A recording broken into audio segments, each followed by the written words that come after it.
Good afternoon, everyone. My name is Gundo Ravhengani once again.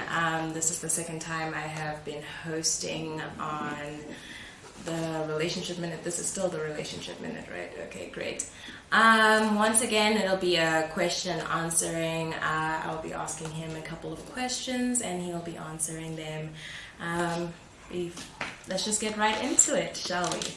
The first question that someone had was, how do they own up or face their problems and solve them? Okay, that's an interesting question. I suppose one of the things that we always talk about when we talk about relationships is the importance of the spirituality of us as individuals. And most of the times it's an acceptance that we are sinners and there is not much we can do by ourselves. We need God. I often say that in relationships, the most important thing, if you look into when you're entering a relationship like marriage, it is important for us to realize that when you enter there, you must enter with an attitude that says, it is impossible. It is impossible to be a good husband, impossible to be a good wife, impossible to love unconditionally, impossible to continue to forgive the one who continues to do wrong things, impossible to continue to be supportive in that setup. But with that understanding, therefore, we then realize that things that are impossible with men are possible with God. So marriage starts with the idea of that by myself, I cannot make it. So when you look into the idea of facing up and owning up to my problems, it's an understanding that says that I am work in progress, and I'm not going to try to act or pretend that I have made it. And when I have made mistakes, I say, this is I am. Honesty is part of it. This is who I am, and this is the mistakes I've made, and I'm willing to do different, to change, and to be a better person going forward. Yeah, I think also because like we all make mistakes. Like no one is perfect. Always remember that. And to everything that he has said. The next question is: are prejudices about race true? And would you let your son or daughter marry another race? Yeah, that's an interesting question. It is true. The first thing that we need to realize that we are living in a sinful world. We live in a world where people have got attitudes towards each other. It's not just only the attitudes of that people have against a particular race. Even within the same race, with challenges where people suffer from xenophobia, from tribalism, and so on and so forth. So in reality, one cannot stand and say, because there are all these challenges that are there, I will not allow my child to get married to another tribe, to another nation, or to another race. But as you said, the most important thing that one must look into when you consider the issue of marriage is this view that says it's only by Christ. So if there is my children or my daughter or my son is born again, a Christian, one who lives according to God's will, and then meeting somebody else even if they are of another race or another tribe or of another nationality, if they fear God, I believe they will be able to overcome the challenges that they have in that sphere. All right. The next question is how to marry and live with a divorced person, be it a woman or man. Okay. Now, that's some time ago we did a series on you can find love again, and mostly it was trying to talk about people who have been divorced, people who are widowed, and encouraging them to not give up on the idea of relationships and marriage. But at the same time, which is important, we did in that presentation address a few issues that are related, or challenges that are related to issues of people who are divorcee. One of those issues is it has to do with the fact that whilst people who are divorcees are viewed by the people that they've divorced as devils, as bad people. They are always negative. Usually people who are divorced, they always talk bad about each other. So they are seen as devils. But people who are widowed, or whose spouse have died, are often seen as saints. Because you see, in order to deal with our mourning after somebody has died, we try to keep only the good memories and throw away the negative memories. And that's why in funerals you hear people talking about, oh, so and so was so wonderful, because we erase the negative and hold on to the good. Now, when you marry somebody who is being widowed, was it about widowed? Well, it's about divorce. Oh, yeah, okay. Yes. When you deal with the issue of somebody who is divorcee, you must understand a few challenges that has to do with issues of divorcee. Okay, let me start with the widowed. The widowed one, firstly, is that you're competing with a person who is a saint, because as soon as they die, they've got positive memories. With the person who is divorcee, at the beginning, when they are looking for a new person, they always think that anybody will be better than the person I divorced, because the ex that I have left is the horrible and most useless person. And that mindset might make a person to relax in terms of looking at those qualities that are important in marriage, because anyone is supposedly better than my ex that I've been through. But as soon as people are married, they start realizing other challenges. And those challenges is what we have heard in the movies called Why Did I Get Married?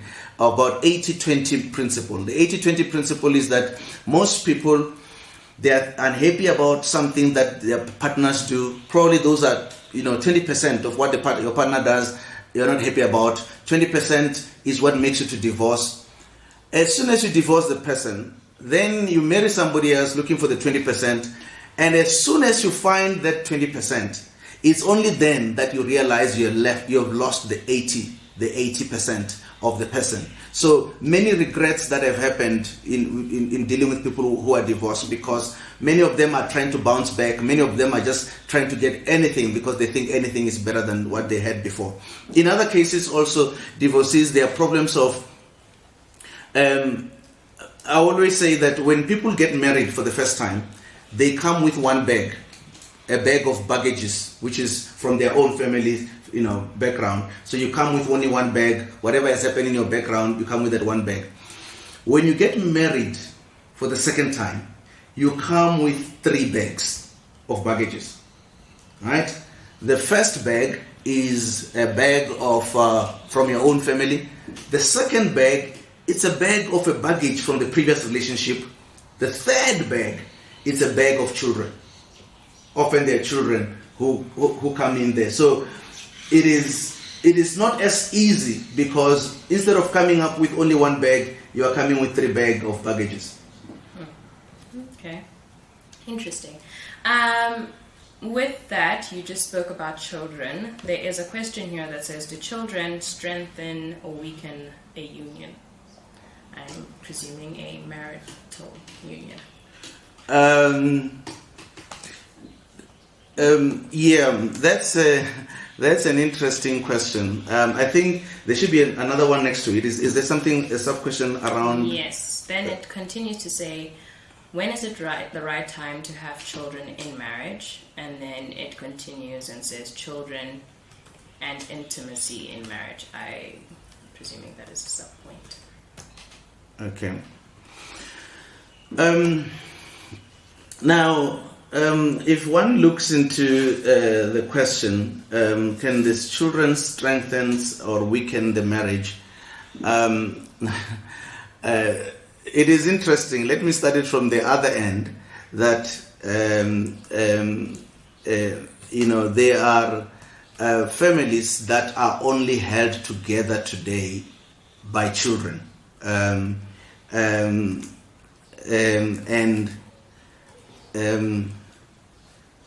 as a result of that, that's all that is there. So, in coming back to the issue of whether the children, the right time to have children and what the impact that it has, let me start this way. I always say to couples who are premarital couples, the ones who are about to get married, I always say to them, don't have children, at least for the first 2 years. And the analogy of that is, while you are trying to bring the two together, to make it one, to strengthen this union together, it is important. I give example of concrete. If you are going to pour concrete on a piece of place, people always put something, a line, so that people must not step on the wet concrete. Because if you step on it, it will leave the prints on the concrete.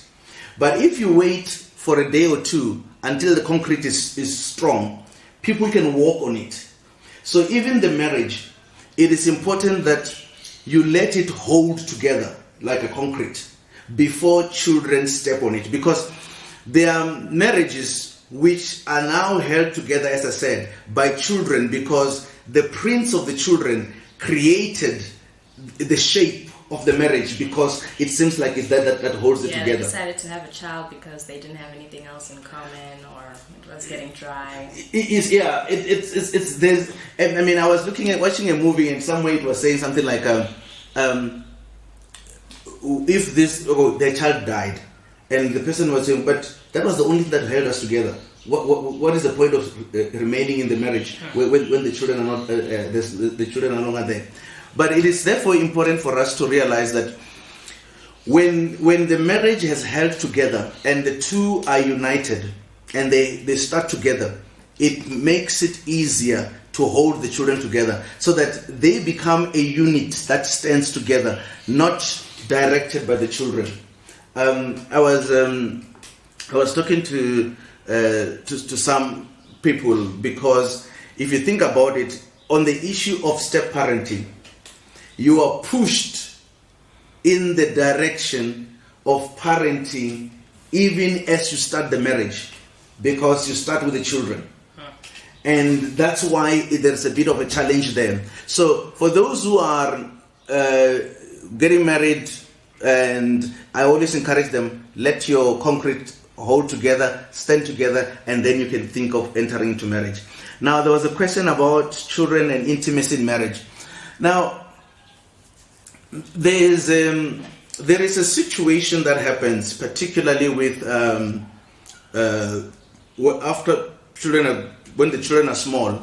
There is a need for attention, changing diapers, doing this and that. It is almost like, and this is why, if you already have 2 years or so of holding the marriage together, of having a strong marriage, then when the focus is no longer on the marriage, because now there's a little creatures in the house that needs more attention, that needs to be taken care of. When it's still some of the time that is supposed to be directed to intimacy and the closeness, at least there is a perspective of saying, we know a place where we come from, which is where we used to be strong. And when they have grown and moved on, then we'll get back to that space where we used to be and be able to move on. Makes sense. Makes sense. That children can be a handful, guys. I know from myself. Quite an expensive daughter. So at some point, just also remember that there's expenses that come into it, monetary things and all of that. But yeah, that's not my point here. Clearly, some people are going through some tough times because this next question is kind of funny and a little bit scary. It says, how not to kill your spouse. It is interesting that a few years ago I had an interview of James Dobson. Dr. James Dobson is of Focus on the Family. He is like the person on issues of family life worldwide. He's quite a well-known person worldwide on issues of the family, and he founded Focus on the Family, which is a worldwide movement. James Dobson was asked one day, and they asked him, have you ever thought of divorce? Have you ever thought of divorcing your wife? James Dobson says, divorce, never. But murder, a few times. Excuse me. No. Obviously, marriage is a union that is supposed to be there permanently, forever. Yes. But in marriage, it does not mean that it will always be nice. It will always be wonderful. Rainbows and sunshine. Yes. And this is where the idea that you were saying that, murder a few times. So how not to kill your spouse is to first go to Calvary, to be born again. To realize somebody has died already, and because somebody has died. When someone has made you angry, you're not thinking about Jesus at that time. You're thinking, you know what? I'm going to hurt this person. How do you reel that in? Remember, the Bible talks about the fruit of the Spirit. Okay. And the fruit of the Spirit is patience, long suffering. All of those things is to suffer long. So even though somebody is almost like, somebody was trying to explain the issue of temptation, and he says, if Mike Tyson steps on you, the boxer Mike Tyson steps on you, you don't have a temptation to beat him up because you know that you're going to be beaten. But imagine some little child, in the church, comes up with a pin, and comes up and just beat you and just freak you with that. There's the temptation of murder right there. And the only way, you've got the powers, it's a temptation. But the only way that makes you not to kill that little creature is because of the blood of Jesus that says, thou shalt not murder. But I think precisely what the question is talking about is the fact that there are challenges of life. And there are challenges that seems to be too much to bear. There are conflicts that people have. And unless Christ is somehow in control, it's no longer I, as the song says, but Christ. It's no longer me, but Christ is in charge, is in control of my life and control of my conduct. I might do what is wrong. But when Christ has already taken over my life, then I'm able to do what the Bible say, that give another cheek, even if you're tempted, and and continue as if what the person has done, it's not paining you, because the Bible says, do good to those who do evil. Guys, it's easier said than done. Honestly. I'm not gonna lie. But okay. Anyway, here's a little bit of a reason why I may kill my spouse, but other people are really strong, so. What is the role played by polygamy in African families, the pros and cons of that? Obviously, when our understanding of marriage from the Bible is that a union between one wife and one man, and the two of them becoming one. That's the teaching that we find from Genesis 2 and throughout the Bible. And we do find occurrences throughout the Bible of polygamy, which doesn't seem to be strongly condemned by the Bible and so on. And then we move on, fast forward to Africa, then we see the presence of polygamy. Some arguments can be made. I was chatting in a group of our former classmates. We did together matric, so which is 33 years ago, and so old. and then one guy was saying he's in Swaziland. I don't know why he's staying in Swaziland. He says when he got to Swaziland, they gave him a wife, which was the second wife.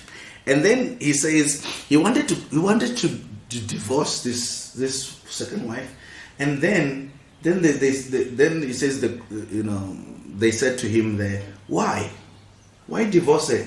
Just add another one. If you're not happy, just add another one. Yeah. So maybe the idea of polygamy can be seen as preventing issues of divorce, but when we look into African families, those that have practiced polygamy, we see a lot of unhappiness throughout the families. Whether it's because of the divided attention, whether it's because of the competition between the different wives, all of those things tells us that probably it is important for us to go to the original plan, which is one man and one wife. However, there are other women that work together, are happy sharing a husband, or vice versa, I guess. Yes, we've seen some of those in the social media and so forth. Strength to you, and power there.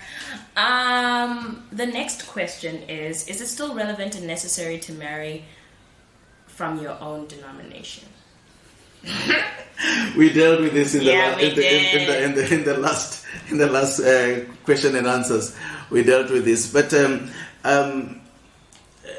the Bible teaches, and it says that don't be unequally yoked with believers. And we simplified it. I'm just going to summarize our previous engagement, and we simplified this to say unbelievers per se are actually are not just the fact that these are people who don't believe. It's people who don't believe the same thing with you. So if the relationship or the marriage is going to succeed, find someone who believes in the same things as you. And the more things you believe in the same, the better. So being in the same religious denomination helps you to confine the number of things that you believe in into one, because our religious beliefs affects most of our values, most of our principles, and our way of life. Our lifestyle is mainly defined by our religious beliefs. So finding someone who believes the same thing with you, you stand a better chance of succeeding. The Bible also says in, I think it's Amos 3 verse 3, it says, can the two walk together unless they've agreed?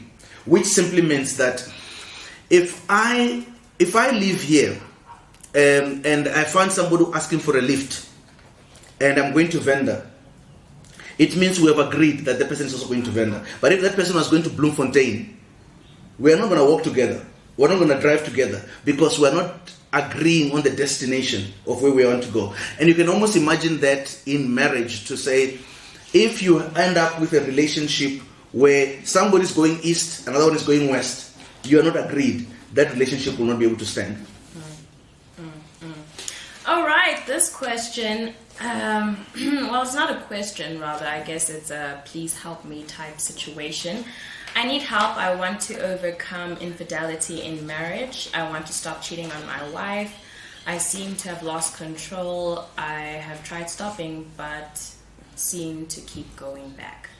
I suppose the question is, what shall I do? Okay. And I wasn't sure whether this question was really for this group, but it came today, so I don't know whether it's a personal play or, but let's just answer it in general and say, women do infidelity for one reason, for emotional connection or love. Let's call it emotional connection.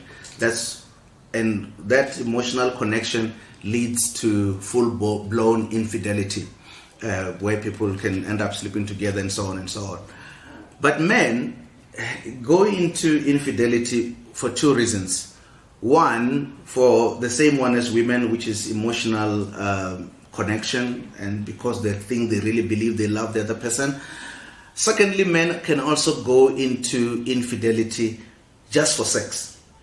It's very rare for women to be doing this for the same reason, but men generally have got two streams. So when you find a man in infidelity, the first question I ask him, and like a person of this nature, I'll ask them, what is going on? Is it the emotional connection that leading to, because you think you really care about this person, or it's just the physical desire, that the temptation that it has to do with your eyes? And that is important in how to help the person, because if infidelity in most cases has an underlying challenge beneath it, I always say infidelity comes after death. It's either the death of marriage or the death of the person spiritually, or both. But every time you see infidelity, you must know there is death. The death of the marriage or the death of the person spiritually, or both. If those two are alive, it doesn't matter what underlying situations are there. But if those two are dead, then there are underlying issues that can lead to any direction. So it is therefore important that many people, when they're looking into the issue of infidelity, when you're looking into stopping it, you're looking at the wrong place, because you must look at the root of it. If you're going to get the root of it, find, is this because I have died spiritually, I no longer fear God, because infidelity it's a violation of God's commandment, it's attack on God, or because the marriage itself has died. So therefore there is either a need to resuscitate, to revive the marriage that has died, which is from the ashes, or to revive a person who has died spiritually. So when we break down and engage the person further, we find the underlying issues. And those underlying issues are the ones that needs to be addressed, and in order to find a solution. Could a person be suffering from like addiction in that case? Like yes. Maybe like something that happened in their past, and they only know that this is the way to show love by physicality, and they just are addicted to that situation. It is true. And this is where we say, underlying issues. Definitely. So in reality, if one might have psychological issues that they've done before, some other things as simple as a lifestyle that the person has been doing throughout the whole life. That's why I always say to young people to say, if you break the 7th commandment before marriage, you are creating a platform to do so in marriage, because I always say to young people that you are actually creating an alliance. When the two of them sleep together before marriage, they are making an alliance to say, as far as this relationship is concerned, the 7th commandment does not matter.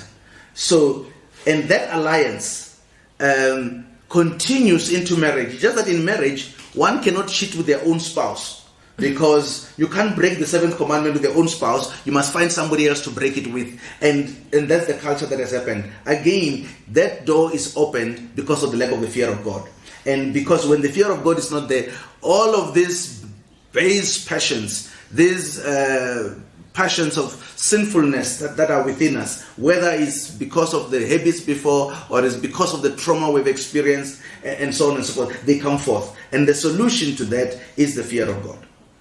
All right. This next question then says, please address the issue of how lifestyle diseases like diabetes can affect things in the bedroom. Okay. Yeah. It is important to realize that when you look into the human beings, we are a combination of a number of things. There is the spiritual, there is the physical, there is the emotional, there is the sexual or the intimacy, all of those coming together, and all of them has an impact over each other. So the challenges that are there in the physical, in the sickness, like issues like diabetes and those, have a way of affecting the areas of intimacy and so on and so on. But obviously today, in this age and time, there are many solutions that are out there that the doctors can be able to address those. It's just that many a times people are not, how do I put it, they don't go to seek help. And because they don't go in and seek help that is available, they end up affecting the relationship in marriage because they are not going out to go and seek the help that they could find. This next question, the person starts by saying you asked for it. So I don't know what you were asking them, but like this lady's like, I'm gonna come with my question. Anyway, it says dealing with abortion amongst family members, guys who prompt it and ladies who do it. Is it an option? The answer is no. Abortion in most cases, if you think about it, it starts by two people having sex or unprotected sex, and then because of that they fell pregnant, and as soon as they fell pregnant, they decide to say, we don't want to have a child, or we don't want to look like people who have messed up. And sometimes it is parents' attitude that says, if you ever fall pregnant, I'll want you out of my house because you'll have embarrassed me, you'll have whatever. The negative views of knowing that I will not be accepted because I fell pregnant. Because if I look like somebody who has never fallen pregnant, somebody who has never had a child, I look holy, I look perfect in front of my parents. Apart from the boyfriend, it's also one that forces them to end up doing an abortion because it's their way of trying to look and seem to be accepted by the community, by the church, because they know they're going to be judged by the church, they're going to be judged by their own families, they're going to be rejected, as a result of that. If we create a view that says it is not right to engage into premarital sex, it's not right to do all of those things which comes out as part of their dating schedule, but still, like a prodigal son, this father of the prodigal son, create an environment as parents to say, no matter how messed up you are, no matter what mess you've done, you'll be accepted. I might not be proud of that, but you'll always be my child. You cannot be so bad not to be accepted by me. So in that case, if you fall pregnant, then I will still love you, even with that child that you have, because the fact that you have sinned, you don't remove yourself from being my child, of being connected to me, instead of adding trouble. So you start with the one step, which is wrong, to fall pregnant, to sleep with somebody, have premarital sex, and then when you look into that mistake, you add another trouble now to create an abortion, risking even your own life because of that. And yes, there's like a lot of psychological issues that come with having an abortion. It's not just simple cutting dust. But and also, if you think about it, the question says the boyfriend, prompts it. Yeah. If the boyfriend really cares about the person and is really remorseful, the boyfriend is now worried about the image that you have and how you're going to be perceived, instead of saying, you know what, we made a mess. Or he's just not ready, honestly, if you're not ready, then don't do it, y'all. And that's also the fact. But the fact is that when something has happened, it's better not to do another crime of killing an unborn child in order to try to look good. Okay, But I hear you what you're saying in this circumstance. Say now it is the person's choice, but when it's not the person's choice, when we live in a country where women are attacked constantly and a woman can be raped at any moment and she doesn't want to keep a child because this is not her choice, how do we deal with that kind of situation? I still believe that even in that situation, abortion is wrong. I believe that God can turn a very terrible situation into a positive one. Maybe out of that, a preacher, a leader, can come out even of that unfortunate situation. We know of many situations of people who were not supposed to have come around to be alive, but they are here making a positive impact in the life. So I still believe that even in that situation, abortion should not be an option. Is to say, Lord, here I am, pull me out of that. And I believe that when somebody fears God, and let me even go not just even as far as abortion, because the choices are small, but even if somebody had sex and they ended up with a child, instead of aborting because your chances are low, because maybe even the father of the child says, I'm not interested, and they run away. But our God is full of grace. You can still find somebody who can accept that person with the child and have a future of building together in spite of that, as long as the person has repented and start to turn their way towards God. Okay. What happens to love after people say, I do, and what does it mean when someone says, I love you? One story, I can't remember, I think I might have gotten it from one book. It sort of talks about the issue of love, that there was once a man who had a challenge and he fell in love with a woman. They got married, and after they got married, the love disappeared. Where did it go? It's like it vanished. It just vanished. Oh. And then he says, I won't stay in a loveless marriage, so he decided to divorce. Oh, because I know this story. And then he met somebody else, and in six months the love was so big, it was so real, he decided to get married again.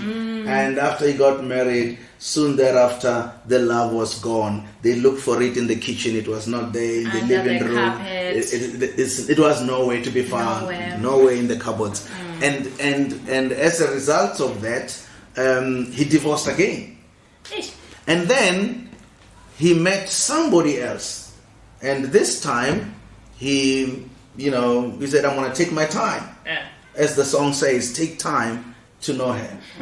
And for a year, 2 years, the love was huge, it was big. He says it will not be like before. He decided to get married, and soon the love was gone. They couldn't find it anywhere. It has disappeared. And then the man goes to a counselor and he says, does it mean that marriage is bad for love? Does it mean that marriage kills love? Why is it that we love to mother each other before marriage and something happens in marriage? But it's a failure to understand what marriage is and what love is. In their view, that excitement that they have before marriage, see, that is not really love, because love, it's a principle. Love, it's a decision taken intelligently based on available facts. Hey guys, hey, are you hearing? Just repeat it for the guys at the big.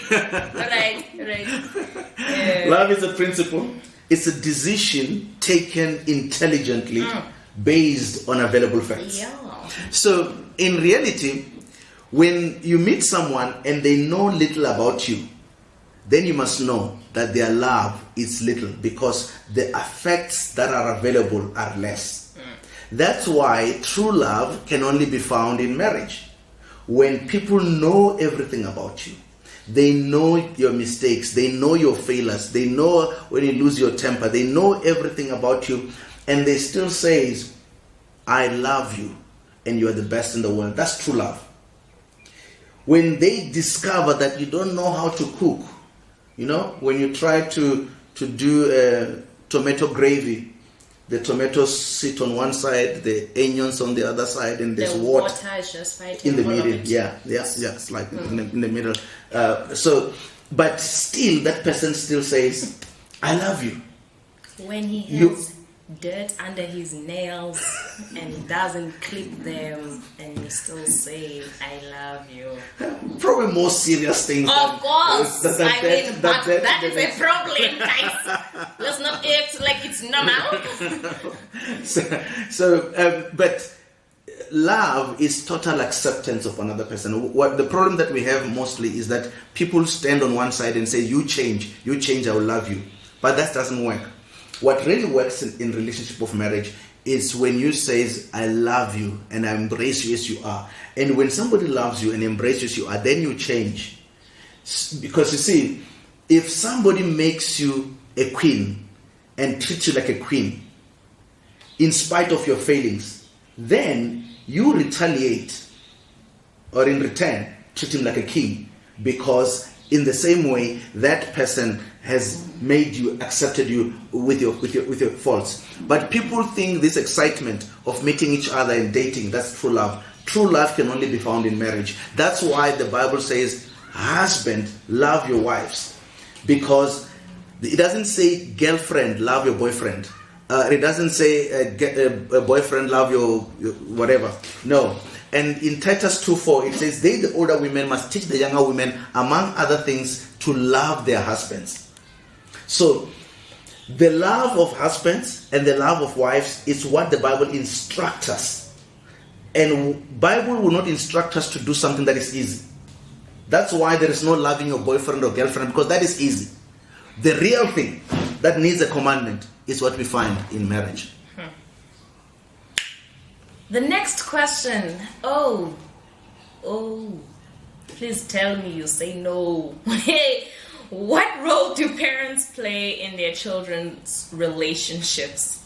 Are they decision makers, or are they there to play the role of encouragement rather, or should they just support the decisions that are taken by the two in the relationship?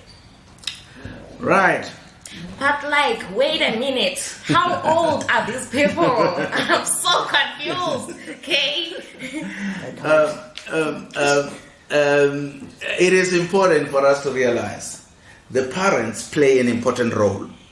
Yeah. But do they make decisions? As a parent, now I figured it out because I've been a parent for a long time. Oh, yeah. Yes. Really? Yes.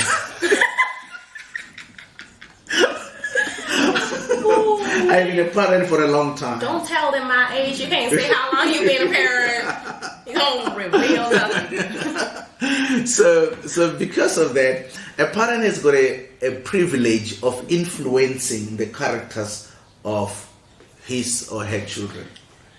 That from the very beginning, from the times they're little babies, whether the parent has got 18 or 20 years to be having that child in the house, has got an important role to influencing the directions, influencing the behavior. And so, if we say what role do they play? They're playing in almost conditioning their child views as much as they can, indoctrinating them into a particular direction. So they've got an important role. But parents must trust the fact that the chance they've been given for 1 to 18 years or for 1 to 20 years, it's enough years to have made enough impact. If they had failed in the 20 years or 18 years, they mustn't try to impose themselves thereafter, because they were given a chance to condition the child into a particular direction. And when the child makes choices, it's a reflection on me as a parent to say I've done a good job or a bad job. And therefore, I should not be micromanaging the decision of the child.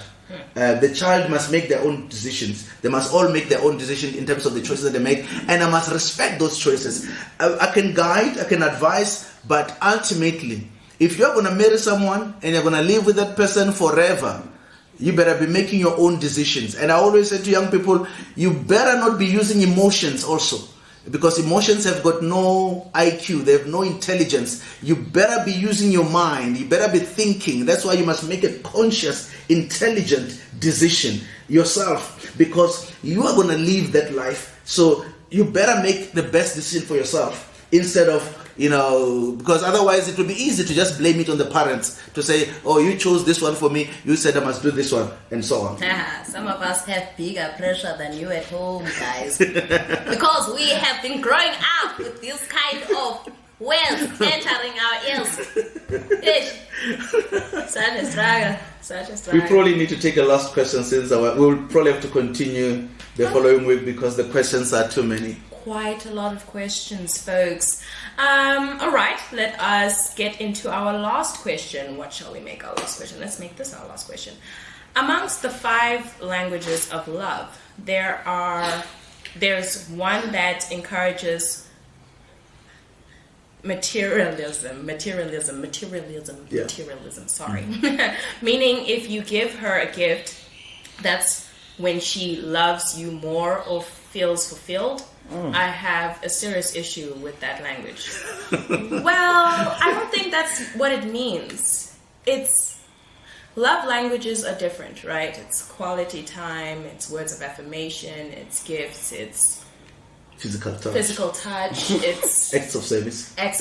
Right? So it's just basically saying that when you do these things, the person feels more love. Not that they love you more. They feel that you're showing them love because that is their language of love. So you figure out a person and you realize your person would like for you to spend more time with them.